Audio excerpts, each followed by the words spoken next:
Tinapay mula sa langit. A daily morning devotion with CRC Family.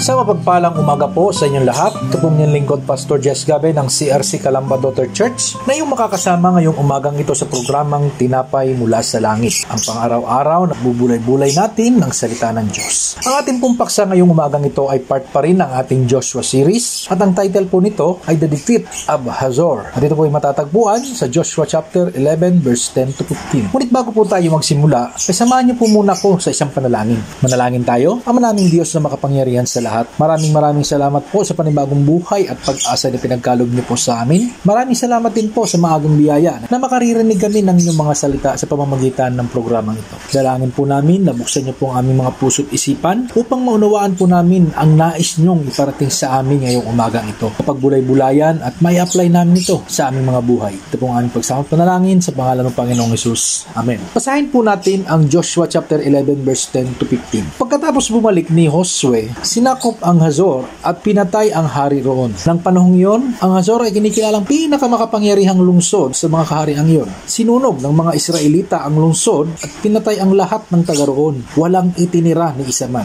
Natalo ni Josue ang lahat ng mga haring iyon at sinakop ang kanilang mga lungsod. Pinatay niyang lahat ang mga tao roon, gaya ng iniutos ni Moises na lingkod ni Yahweh. Maliban sa Hazor na sinunog ni Josue, hindi sinunog ng mga Israelita ang mga lungsod na nasa burol. Sinamsam ng mga Israelita ang kanilang mahahalagang kagamitan at mga baka, ngunit pinatay nila ang mga tao roon at walang itinirang buhay. Ito ang utos na ibinigay ni Yahweh kay Moises at ibinigay din naman ni Moises kay Josue. Tinupad ni Josue ang lahat ng iniutos ni Yahweh kay Moises. Purihin ang pagkakabasa ng salita ng Diyos. Ang buhay ng tao ay puno ng laban sa pamilya, trabaho, relasyon o personal na kahinaan. Si Josue ay naging matagumpay hindi dahil sa kanyang sariling lakas, kundi dahil sa pagsunod, sa buong pagsunod sa Diyos. Sa ating panahon, ang tagumpay ay nakasalalay din sa ating katapatan at pagsunod sa kalooban ng Panginoon. Amen? So, narito po ang mga punto na dapat nating matutunan sa ating binasa ngayong umagang ito.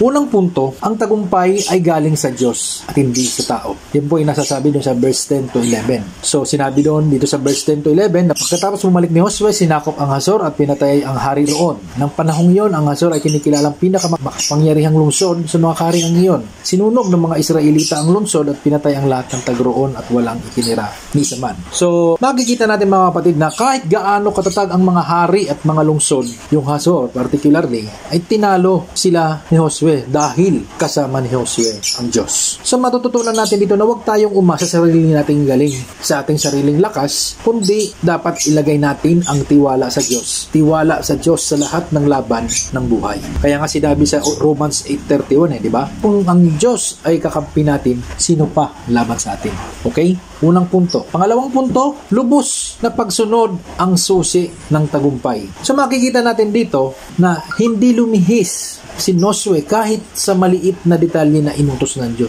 Kung ano yung inutos ng Diyos sa pamamagitan ni Moises at inutos naman kay Josue, ay hindi siya lumihis. Talagang sinunod niya. So ang partial obedience ay disobedience pa rin. Dapat pagsusunod tayo, yung buong utos ang susundin natin. Kailangan buo ang ating pagsunod.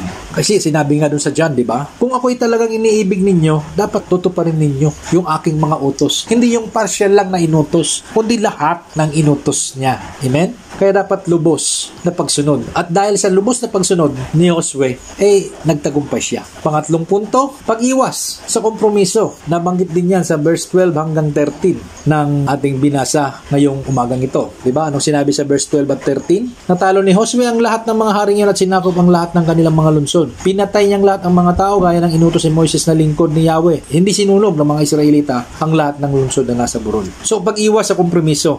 Hindi pinanatili ni Josue ang ang mga masasamang impluensya ng mga tao sa lupain.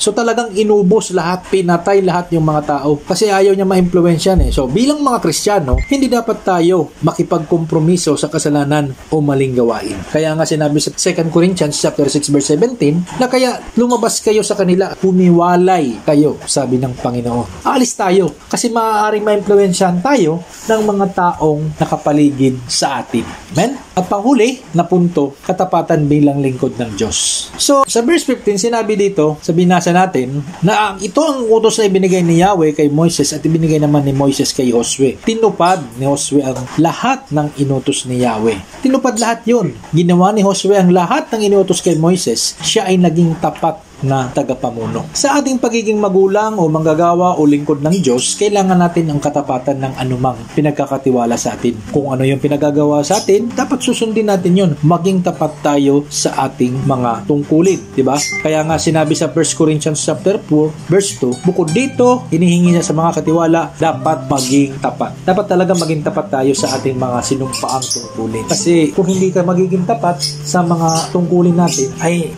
tiyak na magagalit sa atin ng Diyos. So sa conclusion po natin, ang tagumpay ni Josue ay hindi dahil sa kanyang kakayahan, kundi sa katapatan at buong pagsunod sa Diyos. Kung nais natin magtagumpay sa ating mga laban, kailangan natin magtiwala sa Diyos, hindi sa sarili. Sumunod ng buo at walang pasubali, umiwas sa kompromiso ng kasalanan, at higit sa lahat, maging tapat na lingkod sa anumang ipinagkatiwala ng Diyos. Okay? So sa ating application at reflection questions, ako ba ay sumusunod sa salita ng Diyos o may bahagi akong isinasantabi? Pinipili lang ba natin yon? Dapat lahat susundin natin. Mayroon ba akong mga kompromiso sa aking pananampalataya na dapat iwaksi? Dapat alisin natin anumang mga bagay na magiging hadlang o magiging dahilan ng ating pagkakasala.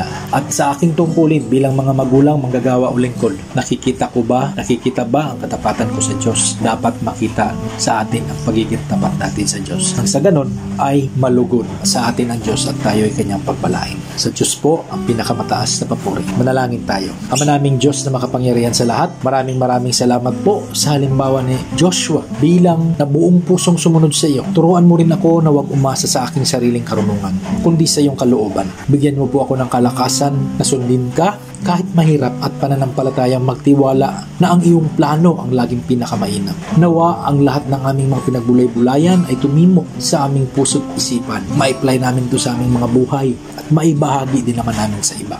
Nawa ang aking buhay ay maging buhay na patutuo ng iyong katapatan at kapangyarihan. Dalangin ko rin po na nasa mabuting kalagayan ang mga nakikirinig ng mensaheng ito. At patuloy niyo po silang pagpalain sa araw-araw. Patuloy niyo po silang ingatan saan man sila naroroon sa mga oras na ito. Ito ang aking pagsamot panalangin sa pangalan ng Panginoong Hesus. Amen. Maraming salamat po sa maikling oras na inyong inlaan upang ako'y inyong samahan sa programang Tinapay Mula sa Langit. Muli ko po kayong inaanyayahan sa araw ng bukas upang pakinggan at pagbulay-bulayan ang salita ng Diyos. Feel free po to share this video upang maging pagpapala din po kayo sa iba. And don't forget also to subscribe to our YouTube channel, CRC Family, and click the notification button para sa mga upcoming videos and events. Ito po ang inyong lingkod, Pastor Jess Gabe ng CRC Calamba Daughter Church. Pagpalain po kayo ng Diyos. Magandang araw po sa inyong lahat. God bless.